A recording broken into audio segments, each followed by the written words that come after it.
Hey, welcome back to Victory Announcement. We're going to begin Book 2 of Meditations by Marcus Aurelius, and I just want to start by saying thank you to everyone who's following along. This makes it a lot more fun. So let's go right away into Book 2. Book 2.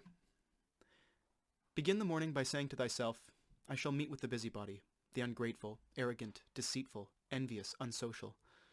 All these things happen to them by reason of their ignorance of what is good and evil.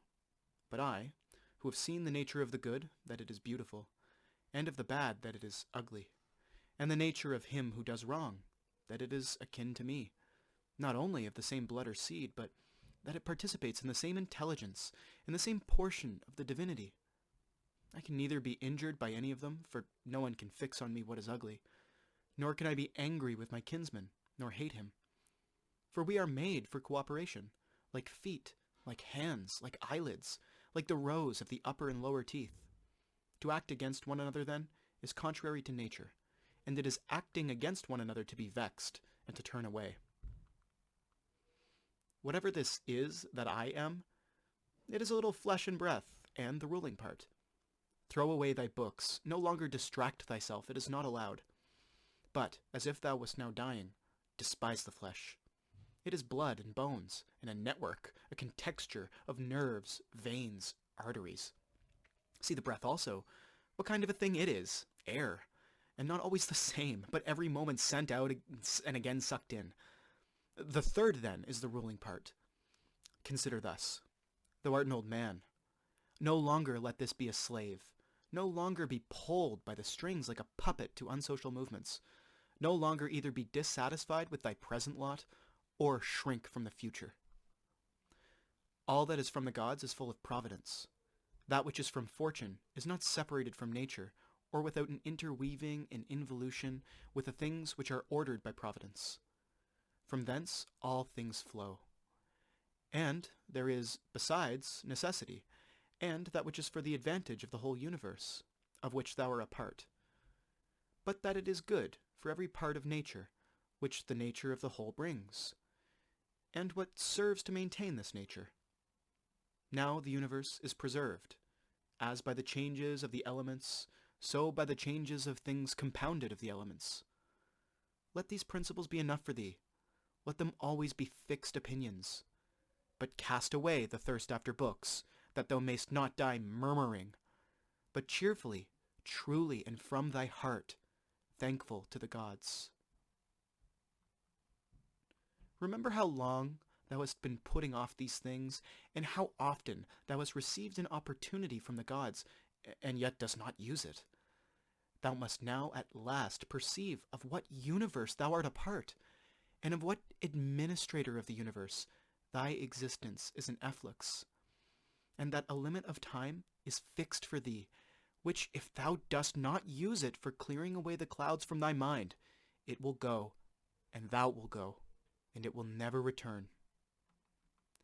Every moment think steadily as a Roman and a man to do what thou hast in hand with perfect and simple dignity, and feeling of affection, and freedom, and justice, and to give thyself relief from all other thoughts.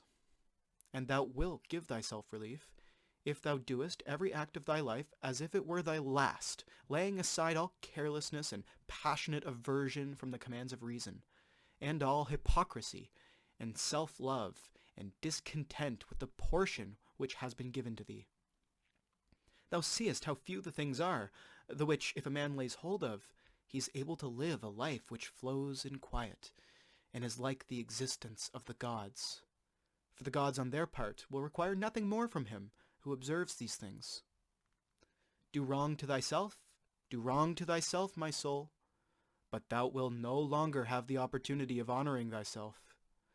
Every man's life is sufficient, but thine is nearly finished, though thy soul reverences not itself, but places thy felicity in the souls of others. Do the things external which fall upon thee distract thee? Give thyself time to learn something new and good, and cease to be whirled around. But then thou must also avoid being carried about the other way. For those too are triflers who have wearied themselves in life by their activity, and yet have no object to which to direct every movement, and in a word, all their thoughts. Through not observing what is in the mind of another man, has seldom been seen to be unhappy.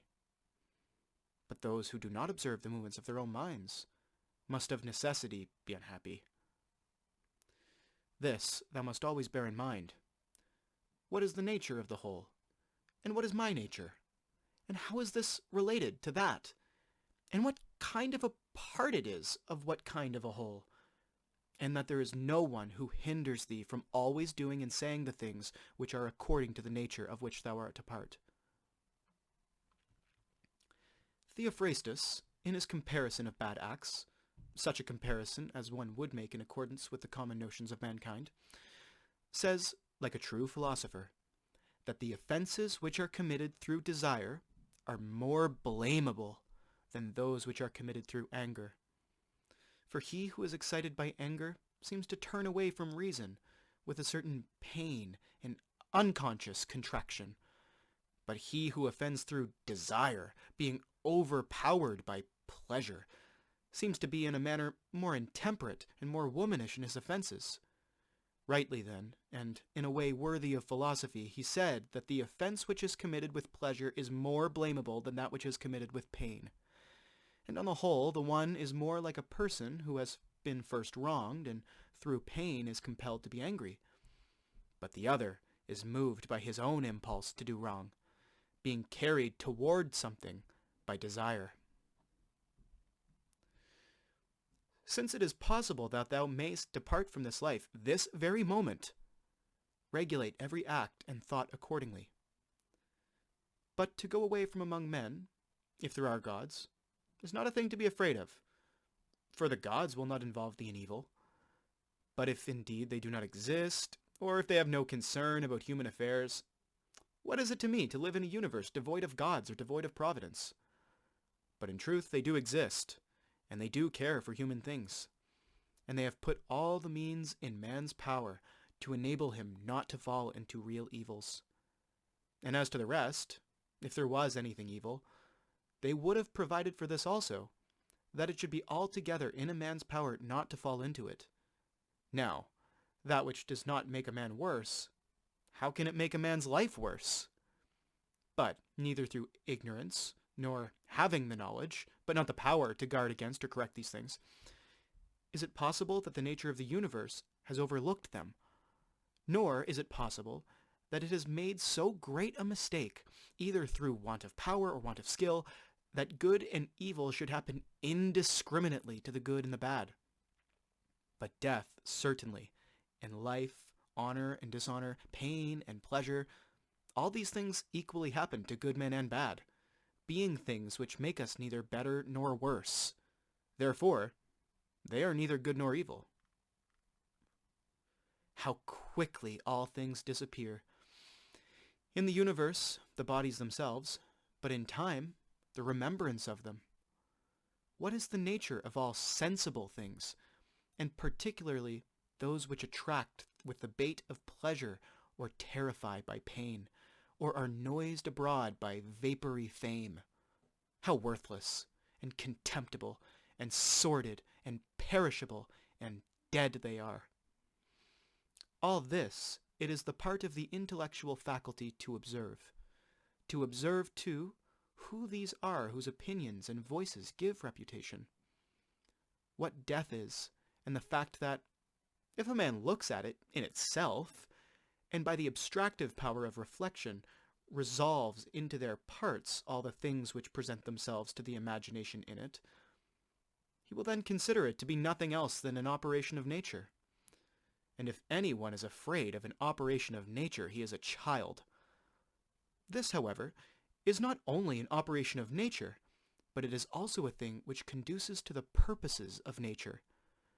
To observe, too, how a man comes near to the deity, and by what part of him, and when this part of man is so disposed.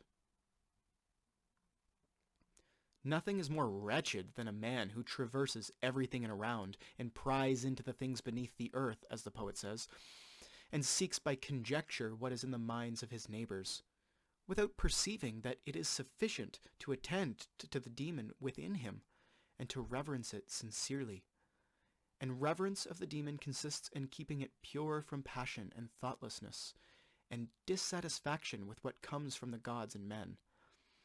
For the things from the gods merit veneration for their excellence, and the things from men should be dear to us by reason of kinship. And sometimes even, in a manner, they move our pity, by reason of men's ignorance of good and bad. This defect being not less than that which deprives us of the power of distinguishing things that are white and black. Though thou shouldst be going to live 3,000 years, and as many times 10,000 years, still remember that no man loses any other life than this which he now lives, nor lives any other than this which he now loses. The longest and the shortest are thus brought to the same.